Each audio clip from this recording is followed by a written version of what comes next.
2 Kings chapter 4. A certain woman of the wives of the sons of the prophets cried out to Elisha, saying, "Your servant, my husband, is dead, and you know that your servant feared the Lord, and the creditor is coming to take my 2 sons to be his slaves." So Elisha said to her, "What shall I do for you? Tell me, what do you have in the house?" And she said, "Your maidservant has nothing in the house but a jar of oil." Then he said, "Go, borrow vessels from everywhere, from all your neighbors, empty vessels. Do not gather just a few. And when you have come in, you shall shut the door behind you and your sons. Then pour it into all the vessels and set aside the full ones." So she went from him and shut the door behind her and her sons, who brought the vessels to her, and she poured it out. Now it came to pass, when the vessels were full, that she said to her son, "Bring me another vessel." And he said to her, "There is not another."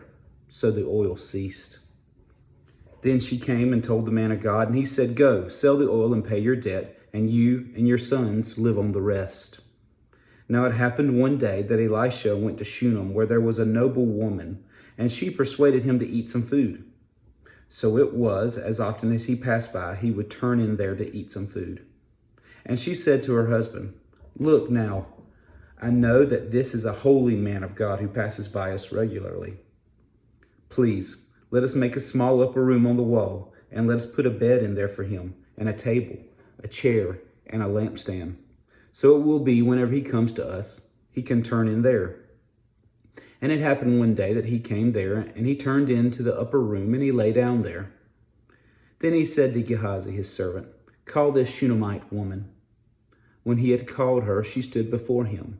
And he said to him, "Say now to her, look, you have been concerned for us with all this care. What can I do for you?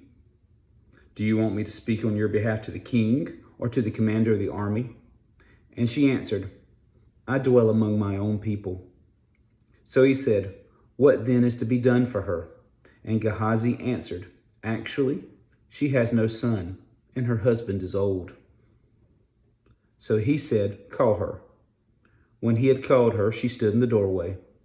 Then he said, "About this time next year you shall embrace a son." And she said, "No, my lord, man of God, do not lie to your maidservant." But the woman conceived and bore a son when the appointed time had come, of which Elisha had told her. And the child grew. Now it happened one day that he went out to his father, to the reapers. And he said to his father, my head, my head." So he said to a servant, "Carry him to his mother." When he had taken him and brought him to his mother, he sat on her knees until noon, and then died. And she went up and laid him on the bed of the man of God, shut the door upon him, and went out. Then she called to her husband and said, "Please send me one of the young men and one of the donkeys, that I may run to the man of God and come back." So he said, "Why are you going to him today? It is neither new moon nor Sabbath." And she said, "It is well." Then she saddled a donkey and said to her servants, "Drive and go forward. Do not slacken the pace for me unless I tell you." And so she departed and went to the man of God at Mount Carmel. So it was, when the man of God saw her afar off, that he said to his servant Gehazi, "Look, the Shunammite woman. Please run now to meet her and say to her, 'Is it well with you? Is it well with your husband? Is it well with your child?'" And she answered, "It is well." Now when she came to the man of God on the hill, she caught him by the feet. But Gehazi came near to push her away. But the man of God said, "Let her alone, for her soul is in deep distress, and the Lord has hidden it from me and has not told me." So she said, "Did I ask a son of my Lord? Did I not say, 'Do not deceive me'?" Then he said to Gehazi, "Get yourself ready and take my staff in your hand and be on your way. If you meet anyone, do not greet him, and if anyone greets you, do not answer him. But lay my staff on the face of the child." And the mother of the child said, "As the Lord lives, and as your soul lives, I will not leave you." So he arose and followed her. Now Gehazi went on ahead of them and laid the staff on the face of the child, but there was neither voice nor hearing. Therefore he went back to meet him and told him, saying, "The child has not awakened." When Elisha came into the house, there was the child lying dead on his bed. He went in, therefore, shut the door behind the two of them, and prayed to the Lord. And he went up and lay on the child. He put his mouth on his mouth, his eyes on his eyes, and his hands on his hands. And he stretched himself out on the child, and the flesh of the child became warm. He returned and walked back and forth in the house, and again went up and stretched himself out on him. Then the child sneezed 7 times, and the child opened his eyes. And he called Gehazi and said, "Call this Shunammite woman." So he called her, and when she came in to him, he said, "Pick up your son." So she went in, fell at his feet, and bowed to the ground. Then she picked up her son and went out.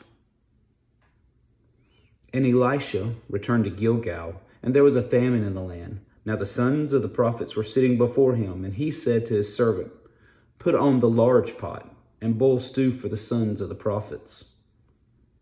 So one went out into the field to gather herbs, and found a wild vine, and gathered from it a lapful of wild gourds, and came and sliced them into the pot of stew, though they did not know what they were. Then they served it to the men to eat. Now it happened as they were eating the stew that they cried out and said, "Man of God, there is death in the pot," and they could not eat it. So he said, "Then bring some flour." And he put it into the pot and said, "Serve it to the people that they may eat." And there was nothing harmful in the pot. Then a man came from Baal Shalasha and brought the man of God bread of the first fruit, 20 loaves of barley bread, and newly ripened grain in his knapsack. And he said, "Give it to the people that they may eat." But his servant said, "What? Shall I set this before 100 men? He said again, "Give it to the people that they may eat. For thus says the Lord, they shall eat and have some left over." So he set it before them, and they ate and had some left over, according to the word of the Lord.